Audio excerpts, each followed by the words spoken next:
Olá! Alguns textos podem, numa leitura rápida, fazer parecer que Jesus foi criado. Dois deles apareceram numa pergunta que me fizeram durante um estudo sobre a Trindade.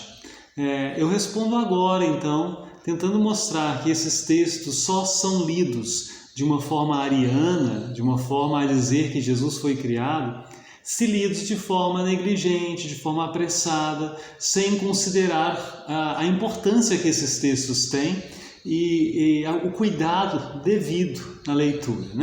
Um deles está lá na carta de Paulo aos Colossenses, capítulo 1, versículo 15, quando Jesus é referido assim por Paulo como primogênito de toda a criação, prototokos passes ktisios.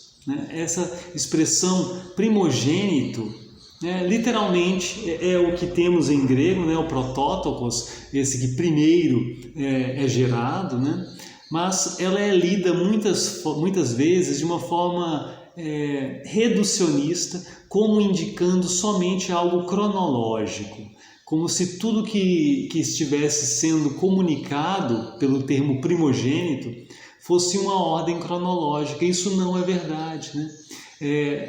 Claro, por causa da importância que ganha a primogenitura na história do povo de Deus, por causa do valor que há na primogenitura, o primogênito não é simplesmente aquele que nasceu primeiro, mas aquele que tem um direito especial diante dos demais, aquele que tem um direito de primogenitura. E esse é o assunto aqui, muito mais do que cronologia, muito mais do que uma ordem, que essa leitura faria o seguinte, pensaria, tem toda a criação e ele é a primeira parte dessa criação, por isso ele é o primeirão de tudo que foi criado, porque ele foi criado primeiro. Mas não é essa a explicação que o apóstolo Paulo dá para a expressão que ele está usando aqui. E ele explica essa expressão. Quando ele diz primogênito dentre os mortos, ele vai continuar com um hoti, um porquê, explicando porque nele foram criadas todas as coisas, nos céus e sobre a terra, as visíveis e as invisíveis. E aí ele continua enumerando. Mas veja, então, a explicação para Cristo ser o primogênito de toda a criação não é porque ele foi criado primeiro. Não é uma cronologia da criação, mas é o lugar que ele ocupa com respeito a essa criação como um todo, e o lugar que ele ocupa não é simplesmente de ser cronologicamente anterior, mas o de ser aquele no qual toda a criação foi criada. É aquele que sustenta toda a criação, porque nele todas as coisas foram criadas. E por isso ele tem um direito especial sobre essa criação. E isso aqui nos remete de forma muito bonita ao começo do Evangelho segundo João. Ou seja, o Evangelho segundo João ele não vai ser evocado aqui por nós na leitura de forma arbitrária, como se fosse assim, um salva-vidas diante de um texto difícil. Não, ele de certa forma dialoga com esse texto aqui, porque se aqui diz que tudo foi criado nele, lá no Evangelho segundo João, nós aprendemos a mesma coisa. Tudo veio a ser por meio dele, e sem ele, nada foi feito, nenhuma coisinha foi feita sem ele. E esse é o Evangelho segundo João que vai dizer en archein hologos kai hologos en proston theon kai theos en hologos. No princípio era a palavra, e a palavra estava junto de Deus, e a palavra era Deus. Esse é o Evangelho segundo João. E aqui é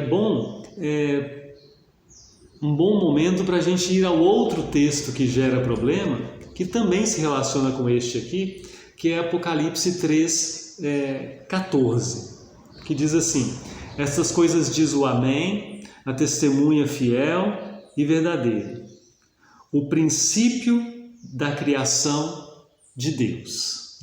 Rearche tesquiticios tu theu, o princípio, rearche. Algumas pessoas lendo muito rápido, então pensam assim, ele é o princípio no sentido de que ele é a primeira parte da criação de Deus. Mas não é o que está sendo dito aqui. Mesmo que você não entenda que o autor do Evangelho segundo João é o mesmo autor do Apocalipse, faz muito sentido ler o Apocalipse em diálogo com João, seja com João, com as epístolas de João, seja com o Evangelho segundo João, porque há semelhanças temáticas inegáveis. Há temas que aparecem só no Apocalipse e em João, né? Faz muito sentido. E aqui então, lendo essa expressão junto com João, Rearche tesquiticios tu theu, nós vamos voltar ao Evangelho segundo João, porque como eu li antes, e você deve ter escutado, ele começa enarche, né? No princípio era o verbo.